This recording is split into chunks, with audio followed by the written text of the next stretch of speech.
I've got Peter Weddle as a co-host and Concierge Events as a host. It just popped up. No, I'm saying, do you see his video? Yep, I can see his video now. So he is down. He's got a headset on. Right. It's the distinguished looking guy with the mustache. Accurate. Yep. Yeah, I don't know. I do not see any video at all. Robin or Michelle, do you see Peter on video? Yes. So in order to do that, what I did is I clicked on the icon in the top right hand corner with the matrix on in order to bring up everybody down the right hand side. So maybe maybe it's worth you trying that. I see exactly what you're talking about. I that's the first time that it's populated that way. Okay, awesome. So now I see Peter.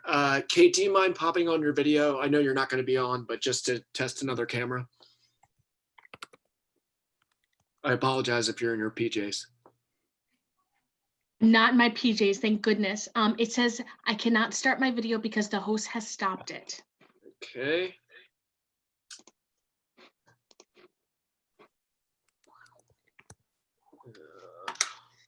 Another thing I'm gonna have to figure out.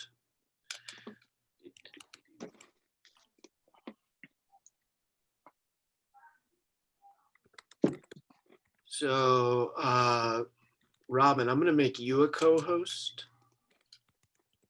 Oh, I need to make Michelle a co-host and Gal when he gets on as well. Yeah. And what about Stu? Is And Stu. Yeah, I mean, I don't actually. Yeah, you can make me a co-host, but I don't really intend. No, yeah, I'm just talking about for Just in case. for testing purposes. That's all. Okay.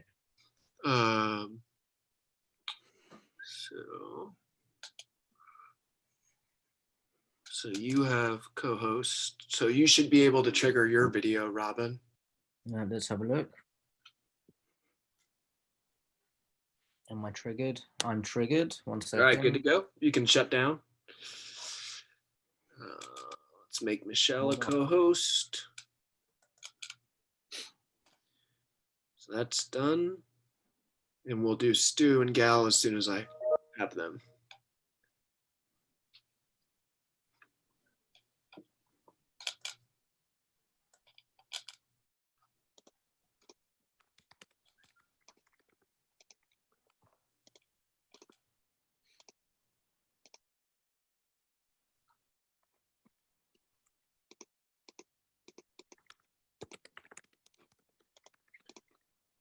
Michelle, can you hear me? And if you can, could you test your vid real quick? Yes, I can hear you, and I am turning on the camera. Good? You're good to go. All right, thanks.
quick question, Pete. Did you Yes. manage to send anything to the guys at Teradyne, Susan and Darlene? Yeah, they already confirmed they're good to go. Okay, because she's just sent me an email back saying we will be on the lookout for it. So I don't know. Okay, hold on. Let me double check what I just told you.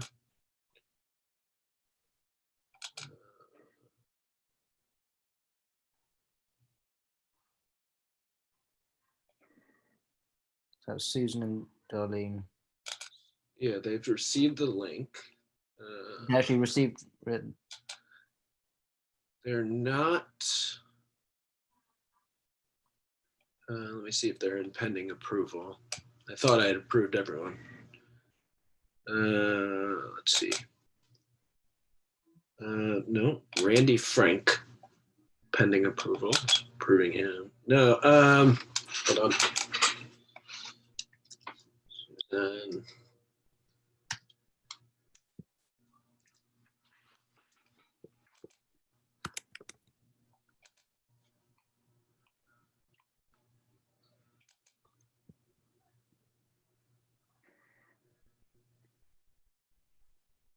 No, you got back to Denise. Did Denise get back to you? Yeah, she's good to go too. She has the approval link. So does Suzanne. So did you? And okay, fine. I can resend in theory. Yeah, just resend to Darlene if she hasn't got it.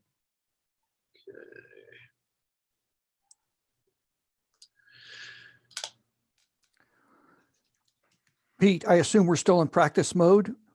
Correct. All right. In 2 minutes, we need to open it up.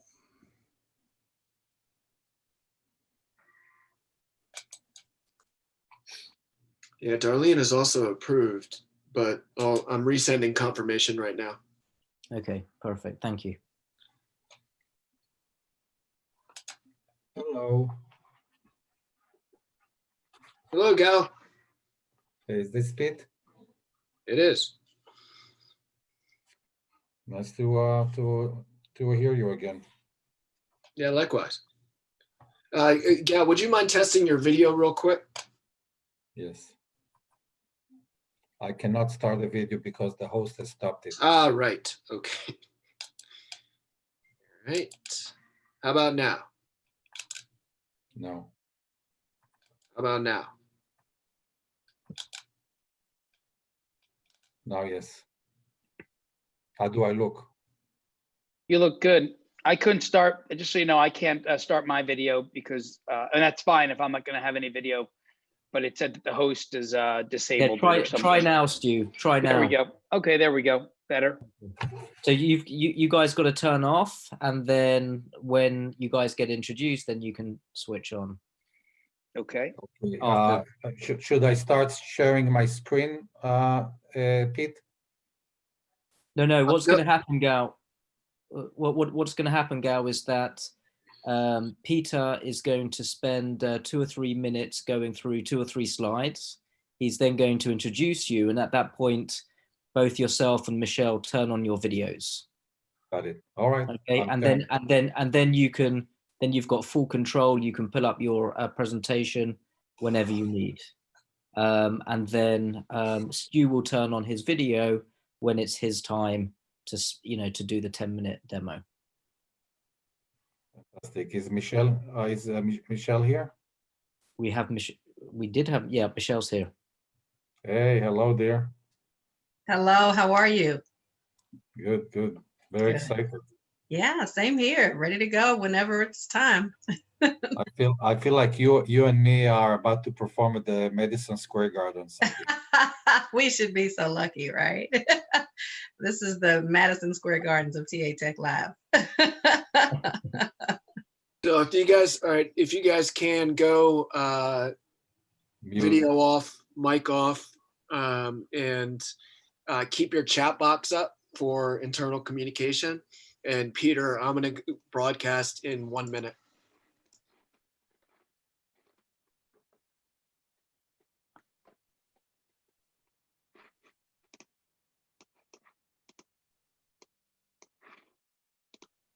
Kate, your mic is hot. Okay, turning it off now.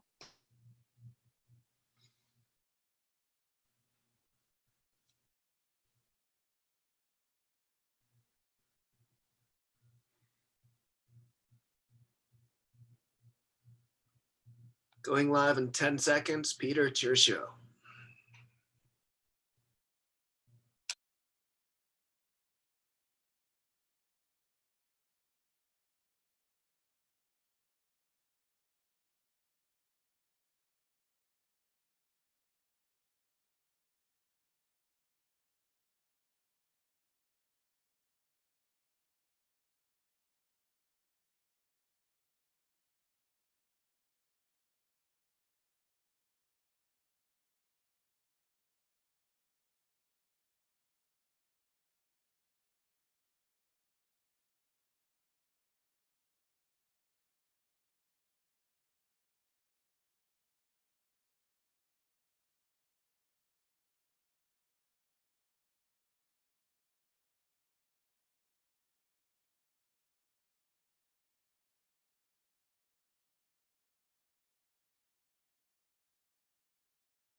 Welcome everyone to TAtech Live, a program of professional development webinar series for talent acquisition professionals and leaders about talent technology.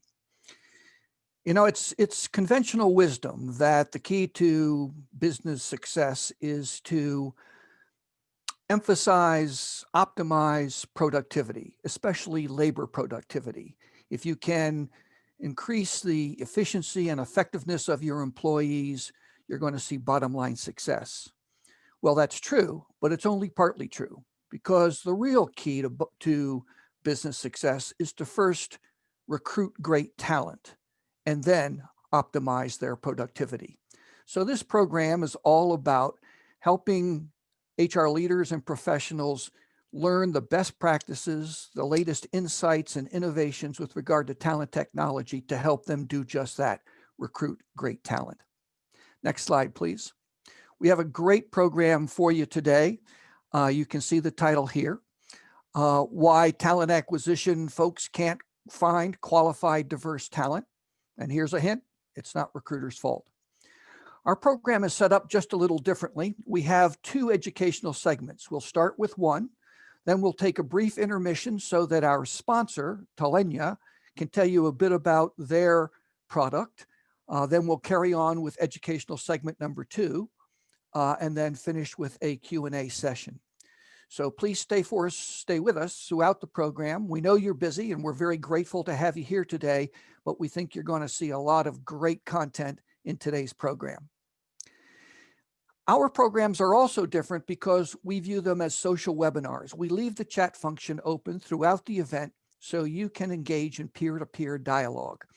We think that some of the best learning comes from those who are attending the program, as well as from the subject matter experts that we have on the program. So please take advantage of the chat function to have a dialogue, talk to one another about what you're hearing, what you're learning during the program. If you have a question, please use the Q&A tab at the bottom of your screen to submit that question, and we'll try to get to as many of those questions as we can during the Q&A session. Finally, let others know out there on the web what you're hearing, what you're learning in today's program. Please use our show hashtag TAtech Live to post on social media and tell folks about the program. And finally, we hope that you'll mention the program to your colleagues back in the office and encourage them to listen to the recording, which will be posted at tatech.org/TAtech Live in about 24 hours. Okay, so let's talk about, one thing I forgot to mention. As I just said, we have recorded our sessions and there are lots of great programs for you to take advantage of. We've covered a lot of different aspects of talent technology, as you can see here, and even taken a trip down memory lane with an oral history project that we're doing, interviewing the founder of Monster.com, Jeff Taylor. But we've covered everything from programmatic platforms to conversational AI to recruitment marketing. So there's a lot of good educational content there, and we hope that you'll take advantage of it. Okay, let's get on with today's show. We have two wonderful speakers here. We do very short introductions at TAtech, so I've asked them to tell you all a little bit about themselves. Gal Almog is the CEO of Talenya, and Michelle Shelton is the CEO of Shelton Holdings. And as I said at the outset, they're going to cover why talent acquisition can't find qualified, diverse talent. And as a hint, it isn't recruiters' fault. So Gal and Michelle, the stage is all yours. I want to make sure that you can see my video. Yes. So welcome everyone. My name is Gal Almog. I'm the co-founder and CEO of Talenya.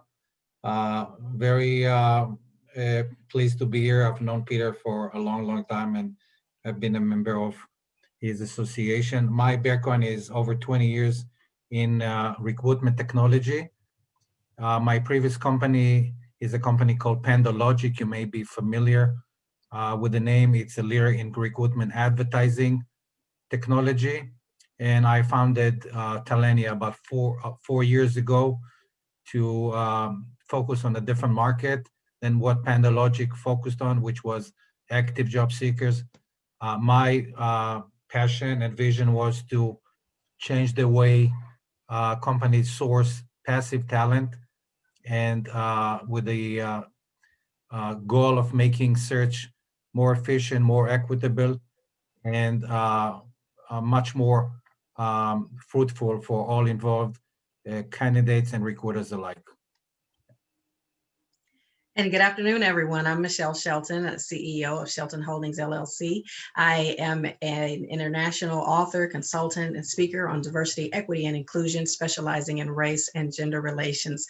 I've been in this field for about 20 years, starting out in workforce development. I've held leadership roles in human resources and diversity, equity, and inclusion, as well as served as a civil rights enforcement officer. I have worked in government, the nonprofit, and private sectors alike, and founded Shelton Holdings LLC so that we could work with organizations who are dedicated to advancing equity and inclusivity. We work to help them remove the overwhelm associated with doing so as they seek to eliminate the isms that threaten both our common humanity and the bottom line.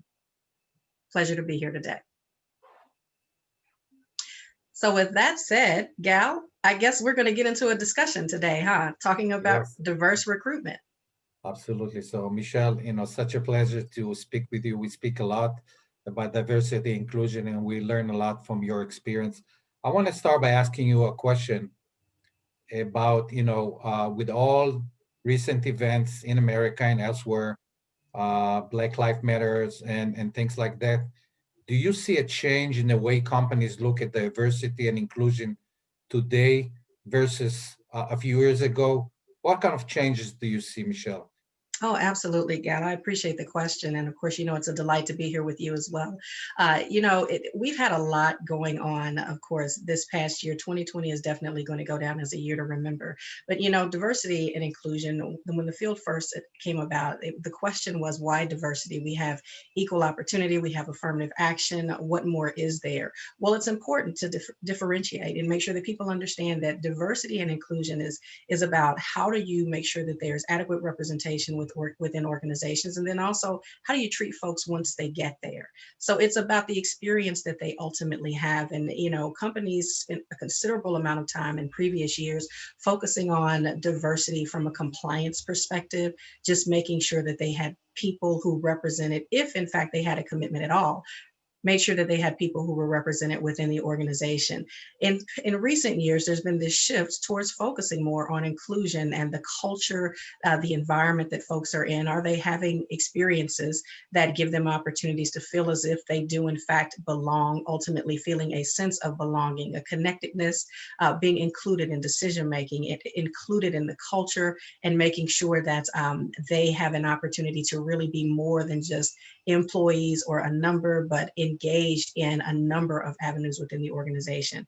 But of course, because of all of the recent issues around race, and also the focus on inequities, many of which have been spotlighted, highlighted even by the pandemic that the world has been going through. When it comes to Black and Brown communities, there are a number of extreme inequities that continue to exist because of the racial wealth gap, because of systemic racism. So a lot of companies have now made the decision to assert their commitment, if you will, through issuing statements that they are committed to promoting equal opportunity and equity, not just making sure that people have access, but they are able to enjoy the fullness of that access. And then also making sure that they're going to continue to promote and advocate for ensuring they have a diverse workforce from the top down, and that folks feel included, a sense of belonging when they get there, and again, that they're able to enjoy the full experience there. So that has been the shift, and time, of course, will tell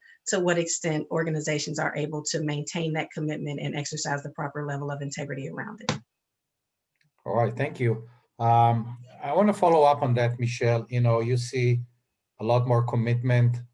I wonder if this is real commitment or just lip service, because we see a lot of companies hiring chief diversity officer, chief diversity and inclusion, but at the same time, we see a lot of churn, a lot of departures of the same people.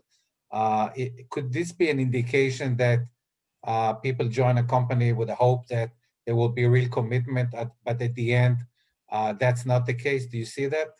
Absolutely. I mean, think about it. You say you wonder, is it real commitment, a recommitment or lip service? I wonder the same thing, as do many, because we know that it takes more than just a statement in order to create change. There has to be some action behind that statement, and action that isn't always easy for organizations. So when you talk about a commitment to diversity and inclusion, the first thing you have to do is know and understand who you are as an organization. And that requires peeling back the layers and really looking at what is your organization's representation when it comes to diversity. And that's across all dimensions, whether it's race, age, gender, ethnicity, religion, all of that. You have to define what is diversity to you. And what happens is, we see that with this stated commitment, this increased, enhanced, or recommitment, if you will, wherever an organization stands, many are recognizing the need to have an individual, a role that is focused solely on doing that work. So that's where this increase, this uptick, if you will, in hiring for chief diversity officers come from. LinkedIn had a recent report where they said that in 2020, 84% of the C-suite hires were chief diversity officers. But the reality is, when you think about that, you think, wow, that's an amazing increase. That must be progress. But we have to make sure that we look beyond just that statistic in and of itself. When you take C-suite roles into consideration as a whole, chief diversity officer roles are still less than half of 1% of all C-suite roles. So we still have a lot of work to do. And for those folks that come into organizations as chief diversity officers, what happens is they come in with the expectation that the organization is ready to honor its commitment to diversity and inclusion, that they will have the support from their C-suite peers and others within the organization to do the work, and that they'll have the resources that are necessary to make sure that they're effective in doing the work. And many chief diversity officers find, once they get into organizations, that may not necessarily be the case. And that in and of itself is an indication of why there's so much churn, because it's extremely frustrating to come into an organization and know there is a need for you to be there. There is work that is to be done, yet you don't have the resources in order to be able to move forward effectively on it. Case in point, there are a number of organizations that place the diversity role within human resources. Well, diversity is not simply a human resource function, and it's critical that organizations understand that. Diversity is something that should permeate your entire organization and every aspect of your organization. So to place a diversity officer under the purview, the leadership, if you will, of human resources creates a very difficult situation for that individual, because human resources is one of those areas, if you will, that needs to be audited. You need to take a look at what are the hiring processes. Why is there less representation from a diversity standpoint than what there should be? So these roles need to be properly positioned. They need to make sure that organizations need to make sure that they have the resources that are necessary to do the work, and they have the proper reach by having a dotted line to the CEO. If that doesn't happen, you're going to lose your folks. Thank you. Sure. Let's discuss hiring, recruitment within the context of diversity. It seems to be a high level of frustration from chief diversity officers as to what steps they could take in order to push the organization in the right direction. Yes. Sometimes it seems to me like, you're sending the army without enough weapons and ammunition. Let's talk about what weapons and ammunition companies have to find more diverse talent. Absolutely. A lot of companies are operating with outdated, if you will, applicant tracking systems, and they're having difficulty being able to really identify diverse talent. And when you look at recruiting practices across many organizations, they typically tend to, follow tradition and do what they've always done. There is a huge job market out there. There are a lot of folks who are looking for work, and recruiters, in all fairness, many are overwhelmed. They have hundreds of requisitions they're processing on a regular basis. They're trying to find the best talent. Many don't have time, if you will, to review resumes word for word. So they take time to just kind of skim the resumes and hope to find the best candidates. Well, applicant tracking systems, they depend on applicants themselves to be able to fully represent who they are and to upload their information. And then that comes out to the recruiters, and they take a quick skim of it to try to figure out what's going on. Well, when it comes to diversity in hiring, what we need is, support for recruiters, support in being able to identify talent. When I think about the comments of the Wells Fargo CEO, we talked about that in the overview for this particular session. It's unfortunate because it represents a very big misconception that when you're looking for talent, diverse talent, specifically, that is just not there. Well, that's absolutely not true. That's a misconception. What recruiters need are resources and tools that are going to help them to be able to locate talent, and talent that is represented accurately with regard to what it is that they can contribute to the organization and what it is that they can bring. And diversity officers are very helpful in helping recruiters and HR figure out what are some of the strategic partnerships you can develop to be able to tap into talent within your communities. But then there's also a need for us to utilize technology in this way, right? Technology is fantastic when it works. So we need systems that are no longer antiquated, but systems that can give us technology and help us move forward in unique, creative, and innovative ways to be able to identify talent and then bring them on board into our organizations. So it seems to me, and when I think about this, Gal, I think that the key question is, because again, the Wells Fargo CEO statement is resonating with me. And I think it's so sad because again, he represents the viewpoint of many CEOs in many organizations, unfortunately. So it seems to me that the key question is, when we think about this idea of quality talent, there are a number of folks who comment that when you talk about increasing diverse representation, the perception is that you somehow have to compromise or sacrifice talent. So when it comes to finding quality diverse talent, I'm curious to know, is there a real scarcity or is it just perceived? And how can we know? What are your thoughts on that? It's a great question, and this is one of the questions that we struggled with, in creating our technology. But I think that there's no scarcity of talent, no scarcity of diverse talent. There's scarcity of technology to find them and identify them and engage with them. So I think the phenomena that we're identifying is that there's a perceived notion that there's a scarcity of talent, and as a result, either you don't try hard enough or you don't look for tools because you basically give up on the hope to find diverse talent, and it's a self-fulfilling prophecy. So maybe I'll share with you some of the findings that we discovered when it comes to technology and hiring. Let me share my screen. Sure. Okay, and talk about some of the challenges that companies encounter when they are looking for talent in general and looking for diverse talent in particular. So first of all, there is a challenge of poor data quality. Most companies look for talent on LinkedIn. LinkedIn is just one source of talent, but there are many, many sources of talent data, where people leave digital fingerprints that could indicate to specific skills and experience and lead to hiring, quality talent that's not on LinkedIn. Even the data that you have on LinkedIn is outdated, is missing, is partial, as I mentioned, dispersed. That results with the fact that we believe that about 66% of the talent pool is missed.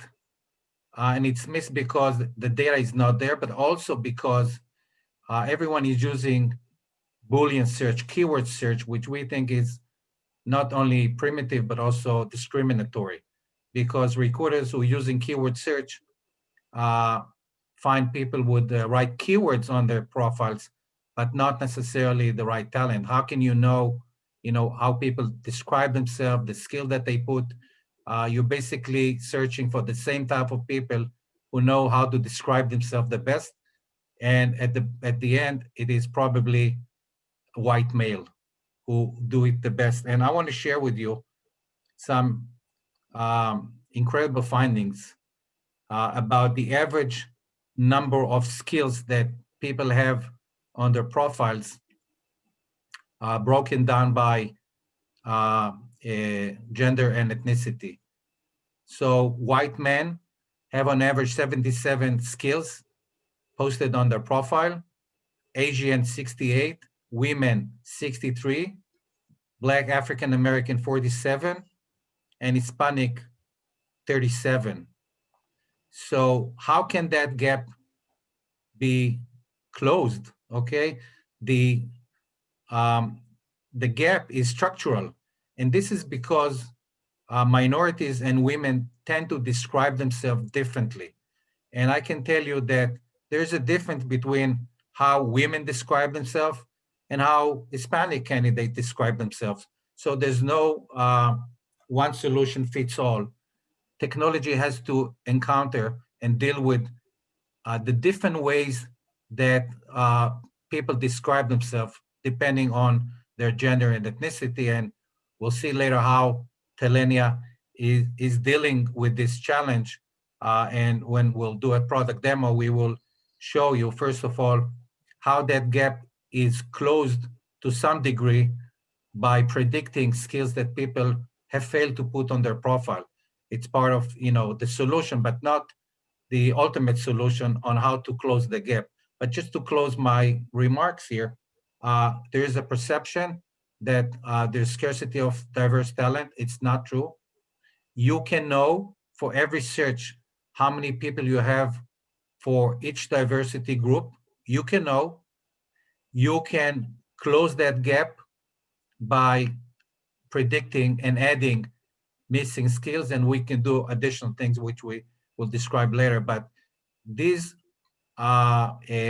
phenomena have created a perception that is harming everyone's ability to address those needs, and as a result, fail in meeting their diversity hiring. Okay. All right, so I suggest that we move to show you a short demo. Peter, are we okay with the intermission now and just showing a short demo of how Talenia is addressing the diversity challenges? Yes, that's fine. Okay, so I'm going to stop sharing and let Stu Gold, who is our Chief Revenue Officer, he's based in New Jersey, to show you a quick demo of the approach that Talenia has taken to address those challenges. Great. Terrific. Gal, thank you very, very much. I appreciate it. As Gal mentioned, with Talenia, you can uncover diverse talent that really no one else can even find. And Gal mentioned a few of those reasons, be it the lack of access to the necessary data to effectively identify many diverse candidates who are in fact very much available for open roles, but are missed out utilizing traditional candidate search technologies. The second reason, as Gal mentioned, is just not having the right tools, not using the right capabilities to increase the number of diverse candidates for such roles. And lastly, this very important fact that women and minorities just tend to write their resumes and their profiles in ways that actually reduces their ability to come up in searches where they really do have the right skills and background, but it's not overtly included on their profiles, and therefore they're missed. So what I'm going to show you very, very briefly is what Talenia is doing to address those issues. Let me share my screen very quickly, and we'll go from there. Hopefully you can all see my screen. Now, first, let me point out by saying, can you see my screen there, everyone? Yes? Terrific. We have it, Stu. Great, awesome. Let me start by saying that to have a great diversity sourcing solution, you have to first have a great underlying talent sourcing solution. So our solution is focused on a number of those key items. The first is the fact that Talenia taps into hundreds, literally hundreds of sources to access close to 1 billion individual profiles. We talk a lot about LinkedIn. LinkedIn is one of many of the sources that we tap into. But when we show you the results that we're able to find, both on traditional talent sourcing and then how we can add the impact of diversity artificial intelligence, diversity AI, you'll see that obviously it starts with a very, very powerful, very advanced AI technology. And that AI technology allows us to really search for the right talent, as opposed to discriminatory keyword search techniques that only find candidates that happen to have the right keywords on their profile. We go far beyond that by utilizing artificial intelligence to infer and to understand capabilities that candidates have that they may not have overtly included on their profile. That allows us to cast a wider net and include more candidates than you would find using traditional Boolean search. And finally, Talenya's developed the diversity AI capability, which is a diversity boosting solution that increases diverse candidate participation for any search that you may be doing anywhere in the world without any racial profiling at all. So let me walk you through this. And our talent search really begins with the upload of a job description. To save time, I just uploaded this job description while you were all talking, but you'll actually see this is the Word document down here of the job description that I just uploaded. Now, what our technology immediately does is it parses and understands that job description in context. I didn't have to type in one keyword here. So it not only understands the job title, it actually understands job titles, in this case, of close to 50 other similar roles, other job titles that would be relevant to this senior software engineer, a full stack engineer out of Austin, Texas. I don't have to type in any of that. I don't need to be a wizard at creating Boolean search strings. The technology does that, and this is just the starting point. What's most important is that with artificial intelligence, it's gaining wisdom based on the feedback that you actually provide the system. It does the same with the highest priority skills that it pulls directly from the job description. You can see what it understands as the must-have skills versus other skills. You can edit and make adjustments to these skills if you wanted to. But again, the technology does most of the work on its own. It understands where the location is for this role. It understands the relevant years of experience and required education, along with a number of other elements. You can even add companies that you would like to source from or would not like to source from. And you can even do some advanced criteria, which I won't do for this role, but you can include years of managerial experience, job hopping, tenure requirements, the size of companies that you'd like to be pulling people from, even some advanced preferred schools. In this case, you could choose everything from Ivy League schools to historically Black colleges and universities to some of the top business or computer programs in the country. So everything that you would need to know about your position, it does automatically. And then it immediately is able to ascertain the size of the actual talent pool. So in this case, there's over 5,000 potential candidates for this role. The pool quality is quite high. And it immediately is able to tell us that in this case, 12% of the talent pool is female. And in this case, 2% of the talent pool is Black candidates. And I'll go and show you how we can address that. But it all starts with a very advanced technology around the job upload. From there, we're actually able to then go and look at the individual candidates themselves. Here you can actually see the overview of the candidates, in this case, already stacked rank, the top 100 candidates appearing first. You don't see their image, you don't see their name to remove any sort of even inherent bias in the search process.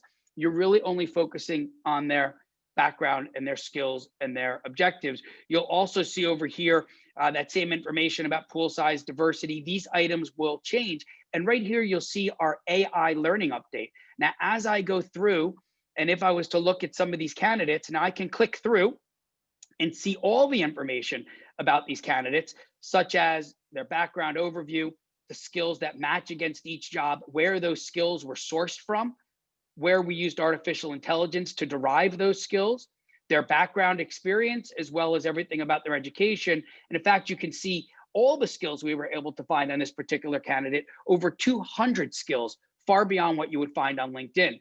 If I thought this was a qualified candidate, I could say qualified, and it would immediately move to the qualified candidate category. I could go through and review these at this level of review, or I can continue to go deeper.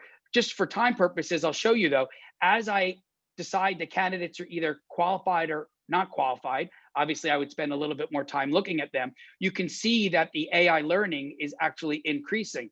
And as I move along, And by the way, if I wanted to explain why a candidate wasn't a good fit, I could even say, I didn't like the company. I don't want anybody who's going to come out of this type of a position. I could exclude it.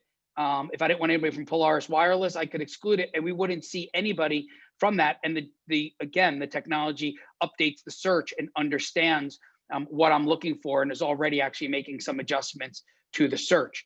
You could see that it's updating the talent list by doing that. It used its AI learning, and as I go through and select more candidates, it will continue to learn and grow and make adjustments along the way. So you can do a lot in understanding and choosing the candidates as they appear. And again, looking at all their skills and seeing their highlights, we make it very, very easy for you to do that. But let me get to the most important part here, which is diversity AI. So for this particular role, I'll tell you, I'm going to click on it fresh right here so you can see it.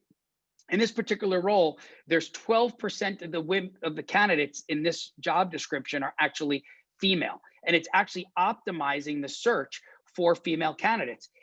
I'm doing this live, guys, right over my home Wi-Fi. It was able to actually increase female participation, female candidate participation of this search from 12% to 48%, not by doing anything from a profiling perspective, but by making some suggestions and adjustments to the way the search is created to actually increase the participation of female candidates. Now I can choose veterans, I can choose by ethnicity, Black, Hispanic, or Asian. If I was to go to Black candidate and enhance Black candidates, you'll see that it actually starts at 2%. And what you're gonna see now is in this case, and it does it automatically, it doesn't need to actually even give me the list of the adjustments. I could go see that if I wanted to, but in this case, it went from 2% Black candidates to 18%. That is an 800% increase of participation of African-American Black candidates in this search. And we did it without any profiling at all. What we did was actually slightly change the approach to using search and utilizing artificial intelligence to see those results. Now I can apply those adjustments. And again, I'm doing this all live. My optimization has been done. I can now go back to those candidates, to that candidate search. It's updating the list live for me as we speak. Now you see Black ethnicity is at 18%, not 2%. And if I wanted to, I could go right in, click on Black candidates, and I could even look at just the Black candidates, still with a lot of their information, personal information being hidden from me. So again, what you're seeing is our ability to use technology to solve the underlying problem of being able to find more candidates, more diverse candidates across any job, literally anywhere in the country or the world, by utilizing artificial intelligence. One last thing to show you, because I think it's important, then I'll pass it back to Gal. We also are able to illustrate the reporting of the different types of diversity that were done across all the jobs. This is a list of some recent jobs I've done. And what it's able to show me is that across all those jobs, I've actually been able to increase diversity of Black candidates from an overall initial point of 9% for all the jobs I applied Talenya's diversity AI to 56%, an increase of over 500%. I could do that across other categories as well that may have been applied. I don't think I did any. Here's gender. Yeah, female candidates. I went from 19% to 60%, a 200% uplift. And you can actually go in by job and see those details so that you as a recruiter or the head of a recruiting department are able to actually illustrate the impact that advanced technology such as Talenya is having on your ability to increase the diversity of your staff and your hiring candidate and the candidates that you're looking to hire. Gal, I'll leave it right there and push it back to you. Thank you very much. Peter? Thank you. Great. Peter? All right. You're all set, Gal. Go ahead. Terrific. Thank you. So welcome back, Michelle. I think, we gave our audience an opportunity to view the kind of technology that is the promise, I would say, of the diversity and inclusion in recruitment.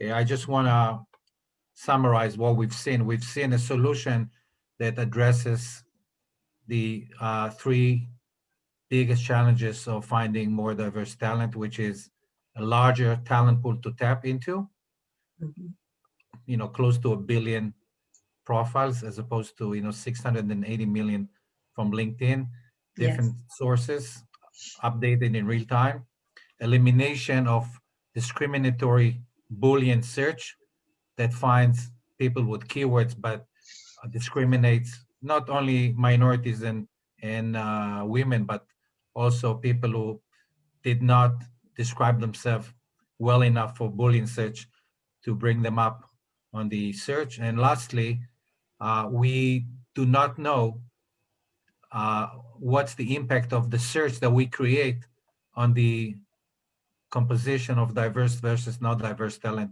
in the results.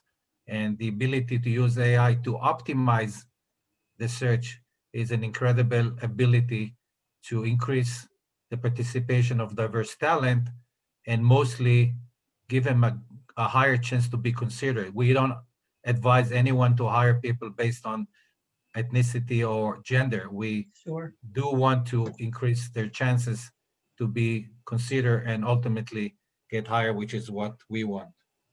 Sure. Well, it looks like, a fantastic tool, and being able to see the increase in that diversity AI brings in sourcing efforts is amazing. So, here's my question that I have, and I just want to ask you, when we talk about the lack of diverse talent in organizations and it not being recruiters' faults, what I like about what I just saw through that demonstration is that the diversity AI piece of what is offered, it supports both the applicants and the recruiters, if you will, by helping to add the additional skill sets to show the quality that candidates can bring, as well as, again, increasing the effectiveness of the sourcing for the recruiters in and of itself. So I wonder, when we think about traditional recruitment methods, if you will, bias enters the picture quite frequently, and there are multiple studies that say that typically recruiters favor men over women, and whether they intend to or not, unconscious bias plays into that. And I wonder, how is it that artificial intelligence, AI, this tool, if you will, can help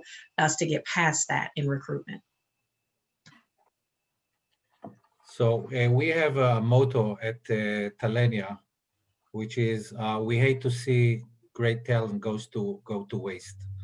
And when we talk about talent, we talk about the talent of the recruiters and about the talent of the candidates. So we want to address both.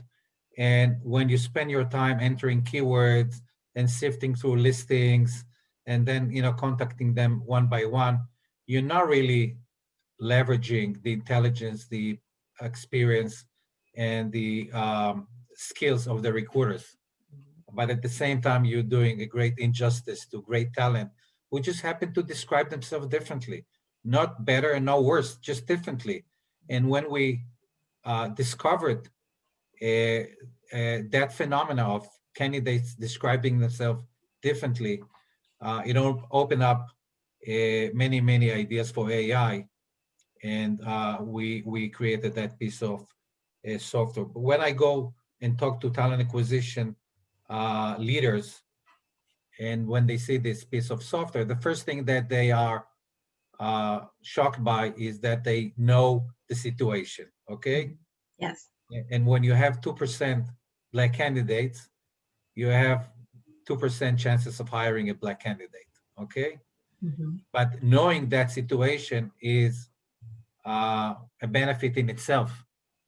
And you get 2% Black candidate participation after we did, adding inferred skills and this and that. And we still have a way to go. And that is why, we need to change the search. And then you get 18%, and you have maybe a chance close to 1 out of 5 candidates to be hired. Okay. Mm-hmm. Where you didn't have that before. And this is what I hear from talent acquisition leaders. They all look at solution. I mean, this is probably the best time in history to have a diversity solution. And the other solution that they look at, I mean, I've spoken with companies who spend years building a network of diversity association, affiliation, job sites that they can resort to and, perhaps get some people who congregate on those sites to look at the jobs with tremendous investment, tremendous amount of time invested, not really a good solution. They look at LinkedIn, which is now offering a way for you to search for diverse talent. They give you a list of all historically Black schools and, women association and this and that. Frankly, I think it's silly. We have that built in, and we can identify gender and ethnicity based on multiple parameters without you having to enter any keywords or list. And we see some solutions that are based on filtering, which I call racial profiling, which is, this is my search, show me my 2% of Black candidates. It's good, okay, but the chances that you're going to end up hiring a Black candidate are quite slim. So this is what we're seeing, and the conversation is starting to change. Give us information, make our recruiters armed with weapons that can help them find diverse talent, and make them accountable by monitoring what they do, so we don't have to just pay lip service. Absolutely. And then help them to do that not only effectively, but efficiently. And, when I think about the time that it usually takes to fill a position, just think, with being able to have quicker access to multiple applicants who would meet your needs from a diversity standpoint as well as functionally, then that's just fantastic. So I'm curious to know, what challenges do you encounter when you're trying to implement your technology with companies? I would say our biggest challenge is to convince recruiters to come out of their comfort zone and look at other solutions. They're being Embrace told change. They're being told continuously, you have to bring more diverse talent to the pool. You have to do this, to do that. And first, they don't have the weapons and to do that. Secondly, they look at as nuisance. Okay, something that they need to spend extra time when it's hard enough to find talent for any job. Right. And now you add a different channel, but it's a change in mindset, and it's a change in the commitment that the company does to achieve that, and having the report that shows us what they actually did and the effort they made. They may not end up hiring a diverse talent, but at least we know they've tried. They click on diversity AI and they've tried. And I think that once they see how easy it is, and that they embrace it. So this technology puts the diverse talent pool at your fingertips. What you do with it ultimately is up to you. So I have one more question for you before we go to Q&A from the audience. And what do you think with regard to diversity technology? How will it look in a few years? I'm absolutely convinced that AI would drive the change. It may be Talenia, it may be someone else, but the things that we need to do cannot be done with humans. They can only be done by software and algorithm. We have stories about AI discriminating people because it just mimics human bias, okay? That is something you have to be very careful, and we do a lot of research to make sure that we don't mimic humans. We only create an original machine that thinks based on data, and we don't mimic bias. We hide pictures, we hide names, so people get hired or interviewed based on their merits. But I think that would be a change. Reporting and transparency and accountability would ultimately deliver the change that we all hope for. I see all companies wanting to hire diverse talent. I never saw a company that say we're against diverse talent. It's the commitment they make and the change that they drive. Yeah. And the research says that, companies that have diverse teams, obviously they do better, they perform better, they're much more innovative, and, folks typically report having a much better overall employment experience. Again, the challenge is just getting the talent pools into the hands of recruiters so that they can continue to make sure they're filling roles from a diverse applicant base across all levels of the organization. So yes, thank you. I think we're ready for a few questions from the audience. How about you? Yeah, I think we have some questions that were already sent to us. I'll review them quickly. Okay. Hey, Gal, Peter here. I can help you with those Yeah, questions. please, thank you. Save you having to dig through the chat function. Thanks, Peter. You bet, you bet. So here's one. If you don't position DE&I under HR, where would you put it? And why is the need to be audited leading you to the conclusion that they should, or that it should not fall under HR? I'll take that one. It sounds like a question for me for sure. DEI, a chief diversity officer role, should actually report directly to the CEO of the organization. They should have a direct line to the CEO, and preferably in organizations that can afford to have a department of folks who report to them. The idea that HR has to be audited, that alone is not necessarily the reason why it shouldn't be in HR, but the role in and of itself should look at the organization as a whole, not just human resource functions. You know, when you think about diversity and inclusion in and of itself, you know, for an organization to fully commit to that, then there are elements of D&I that need to be present, equity as well within the social responsibility, within the procurement and supplier diversity functions, along with talent and leadership development, as well as even board relations. So that in and of itself, the purview of the role speaks to the point that it doesn't need to just sit in HR, under HR. And then the reality is, for a lot of folks who are in those roles right now in human resources, and you know, I hear this from diversity folks that I coach, as well as other leaders, and I've experienced it myself. It's a challenge when you have to expose discriminatory practices within your organization, intentional or otherwise. And it's every leader is not happy to hear that. So if those practices are taking place within your shop, you're in HR, and your boss is the VP of HR or the director of HR, and you have to have that difficult conversation, it doesn't always go over well. Now, we would like to think that everyone would be okay and they could sit and they could take it, but the reality is it doesn't. And there are countless stories of folks who have been in organizations in these roles with these responsibilities who've had to bring up these difficult points. And unfortunately, their careers have taken a hit. They've had to sacrifice or even leave organizations because the information that they had to share wasn't welcome. So again, having a direct line, direct report up to the CEO for the chief diversity officer helps to alleviate all of that by putting the chief diversity officer on a level playing field with all of the rest of the C-suite. Thank you for your question.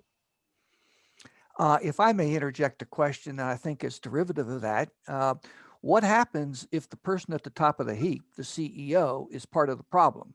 You know, obviously the culture of organizations begins at the top. So you can have the greatest chief diversity officer in the world, but you know, if you're the difficult information you've been describing is being reported up the chain to someone who's not receptive of it at the very top, you know, what do you do?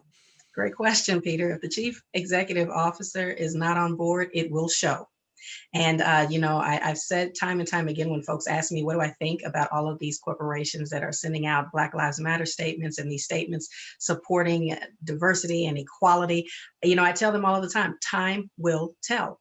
And if you have an organization where the CEO is not on board, that chief diversity officer will not be there long. In order for diversity, equity, and inclusion to be successful in an organization, whether you set up a framework that focuses on the workforce, a framework that focuses on education, learning, and development, or any other framework, the CEO has to be the number one champion, the one who will step in at a moment's notice, no matter what, to make sure that everyone across that organization understands how important this commitment is.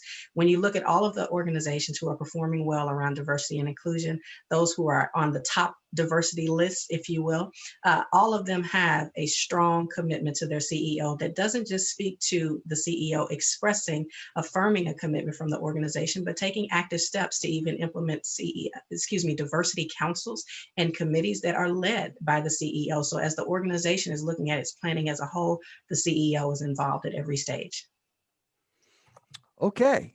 Our next question is, for your solution, are the diversity tags self-identified or inferred from the AI or your data set?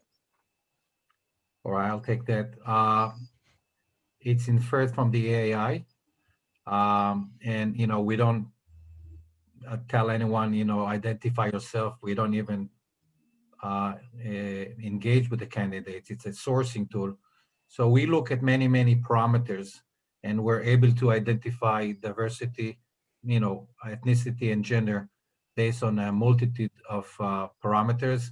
Obviously, pictures is one, but also names, also universities, affiliations, geography even, the way they describe themselves, which could be typical to a specific ethnic group or gender. It's all AI, and it's not 100% accurate, but it's pretty much 96% accurate. And since we don't do racial profiling, and we just changed the search to optimize it for diversity, we include everyone, including white male. So no harm if we're mistaken 5% or so of the cases. Okay, and this is the next question is, I think, derivative of Stu's presentation. Where do you get the resumes for your system so that you have so many resumes within your system as shown in the example? Well, that what took us a couple of years and millions of dollars. and we have our own database of close to 1 billion resumes, which we've accumulated. Basically, we search the internet, okay? So anyone who left a digital fingerprint on the internet, which Google indexed, we would pick it.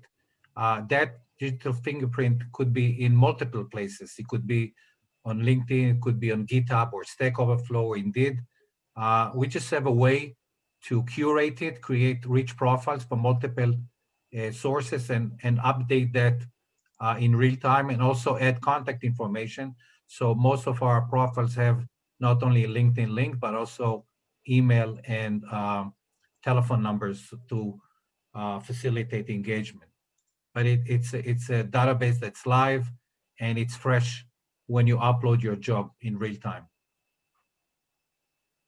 Okay. Here's another question. Why would the search terms you use change the number of candidates from a specific group? Why were they missed the first time? It's not that they were missed, but when you create a search, you put specific keywords that result in specific search results. When you do it on LinkedIn, you put keywords and you get a list, then you change a keyword, you get another list, okay? And who knows what is the list that would get you the most diverse talent of a specific category. You have to try hundreds of different versions of your search to find out the most qualified search and the most diverse search.